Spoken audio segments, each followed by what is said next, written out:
सलॉ and beauty industry में एक बहुत बड़ा स्कैम चल रहा है। अगर आप बड़े बड़े सलॉ ब्रांड्स को देख के उनकी फ्रेंचाइजी लेना चाहते हो, बहुत सारे पॉइंट्स हैं जिनका आपको ध्यान रखना चाहिए। ब्रांड रेपुटेशन, जिस सलॉ ब्रांड की फ्रेंचाइज में आप इन्वेस्ट करना चाहते हो, आपको मार्केट में एक सर्वे करना चाहिए कि उस सलॉ ब्रांड के बारे में क्लाइंट्स या कस्टमर्स क्या सोचते हैं। आपको उस सलॉ ब्रांड को पर्सनली विजिट करना चाहिए ताकि आप ये चीज को देख कर डिसाइड कर सके कि आपके लिए कौन सा सलॉ ब्रांड सबसे अच्छा रहेगा। सेकंड, जिस सलॉ ब्रांड की आप फ्रेंचाइज लेना चाहते हो तो सबसे पहले आपको एक सर्वे करना चाहिए और मार्केट में जिन लोगों ने उन सलॉ ब्रांड की फ्रेंचाइज ले रखी है उनके पास आपको जाके उनसे कई क्वेश्चंस पूछने चाहिए। वो उनकी किस लेवल तक मदद करती है, वो उनको स्टाफ रिक्रूटमेंट में हेल्प करती है या नहीं करती है, उनका रॉयल्टी स्कीम कैसा रहता है, और वो जो फ्रेंचाइजी ओनर है उनका उस सलॉ ब्रांड फ्रेंचाइज के साथ कितना और कैसा एक्सपीरियंस रहा है।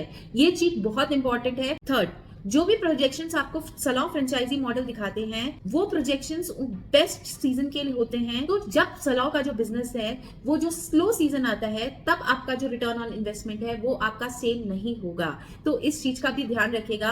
और वो जो प्रोजेक्शंस जो कि ब्रांड आपको दिखा रही है सलॉ ब्रांड, वो प्रोजेक्शंस आप अपने सीए से जरूर कंसल्ट कीजिए। फोर्थ, जब भी आप सलॉ फ्रेंचाइजी अग्रीमेंट साइन कर रहे हो, सलॉ फ्रेंचाइजी अग्रीमेंट साइन करने से पहले उसके जितने भी टर्म्स एंड कंडीशंस हैं वो सब टर्म्स एंड कंडीशंस या तो आप खुद अच्छे से समझ सकते हैं तो समझिए, नहीं तो आप ये जो टर्म्स एंड कंडीशंस हैं आप किसी लॉयर को दिखा के लीगल हेल्प ले सकते हैं ताकि आपको ये चीज पता चले कि वो टर्म्स एंड कंडीशंस आपके कितने फेवर में हैं और कितने आपके अगेंस्ट जा सकते हैं फ्यूचर में। नेक्स्ट, जिस भी सलॉ फ्रेंचाइज में आप इन्वेस्ट करना चाह रहे हो अपने बजट का ध्यान जरूर रखिए। सपोज आप एक सलॉ फ्रेंचाइज में इन्वेस्टमेंट करना चाह रहे हो जिसका बजट है 50 लाख रुपीज, आपका जो पैसा एक्चुअल में लगेगा वो 50 लाख रुपीज से ऊपर होगा और इसके अलावा आपको 5 से 10 लाख रुपए एज अ वर्किंग कैपिटल भी रखने पड़ेंगे। नेक्स्ट, जब भी आप किसी सलॉ की फ्रेंचाइज लेते हैं तो सबसे पहले आपको उनसे ये चीज पूछना है कि एग्जिट स्ट्रेटेजी क्या है। सपोज आपकी सलॉ फ्रेंचाइजी अच्छी नहीं चली तो अब अगर आप ये सलॉ फ्रेंचाइजी किसी और थर्ड पार्टी को सेल करना चाहते हैं तो क्या वो चीज सलॉ फ्रेंचाइजर आपको प्रोवाइड कर रहा है, और अगर आपको वो प्रोवाइड नहीं कर रहा है तो वो क्या एग्जिट ऑप्शंस आपको दे रहे हैं। और जिस भी सलॉ फ्रेंचाइज में आप इन्वेस्ट करना चाह रहे हैं वो जो इन्वेस्टमेंट होना चाहिए वो इन्वेस्टमेंट आपके बजट से 10 लाख कम में आप इन्वेस्ट कीजिए, क्योंकि इसका जो रिटर्न ऑन इन्वेस्टमेंट है वो आने में आपको सालों लग जाएंगे। तो ये चीज भी आपको उस ब्रांड से पूछना है जिसकी आप सलॉ फ्रेंचाइज लेना चाह रहे हैं कि अगर आप अपना जो सलॉ है वो किसी भी कारणवश नहीं ढंग से चला पा रहे हैं तो क्या वो जो सलॉ ब्रांड है वो आपकी फ्रेंचाइजी को टेक ओवर करेगी या फिर आपका जितना भी लगाया हुआ पैसा है वो वेस्ट जाएगा। तो गाइस, ये बहुत इंपॉर्टेंट चीजें हैं किसी भी सलॉ ब्रांड की फ्रेंचाइज को लेने से पहले।